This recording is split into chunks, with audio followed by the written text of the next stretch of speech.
राधे राधे। भक्ति सागर में आपका स्वागत है। आज हम आंवला नवमी की कथा कहेंगे। एक राज्य में आंवला नाम का राजा रहता था।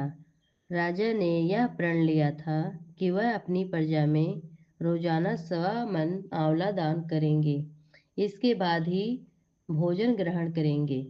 राजा अपने प्रण के अनुसार ऐसा ही करते थे, लेकिन उनके बेटे बहू को यह बात पसंद नहीं थी।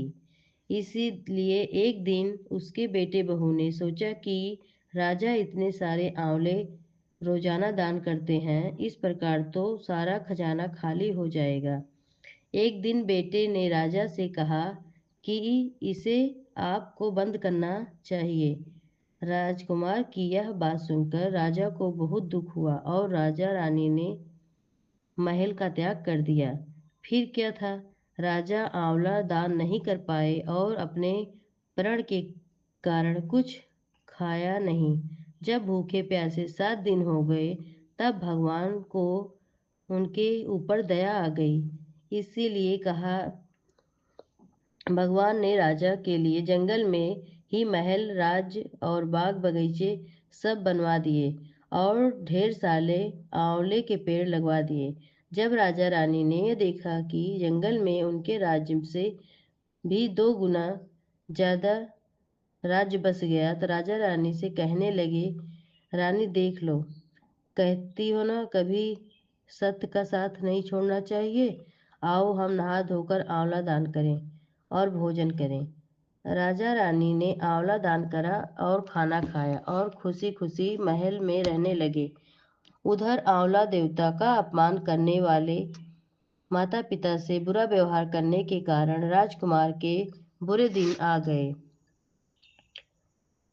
उसका राज्य शत्रु ने छीन लिया। वह दाने दाने को मोहताज हो गया और काम ढूंढते हुए अपने माता पिता के पास पहुंचा। उसकी हालत इतनी बिगड़ गई थी कि पिता ने उसे पहचाना नहीं। बेटे बहू सोचे भी नहीं थे कि माता पिता इतने बड़े राज्य में मालिक होंगे। उन्होंने अपने माता पिता को नहीं पहचाना। एक दिन बहू ने सास के बाल गूंथते समय उनकी पीठ पर मस्सा देखा।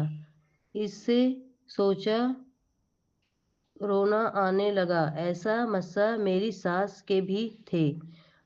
हमने यह सोचा उन्हें आंवले दान करने से रोका था कि हमारा धन नष्ट हो गया। आज वह लोग जाने कहाँ होंगे। यह सुनकर बहू को रोना आने लगा और आंसू टपक टपक कर सास की पीठ पर गिरने लगे। रानी ने तुरंत पलटकर देखा, पूछा कि तुम क्यों रो रही हो। उसने बताया, आपकी पीठ पे जैसा मस्सा मेरी सास की पीठ पर भी था। उन्होंने आंवले दान करने से मना कर दिया था, इसीलिए वह घर छोड़कर कहीं चले गए। तब रानी ने उन्हें पहचान लिया, सारा हाल पूछा और अपना हाल बताया। अपने बेटे बहू को समझाया कि दान करने से धन कम नहीं होता बल्कि बढ़ता है। बेटे बहू भी अब सुख से राजा रानी के साथ रहने लगे।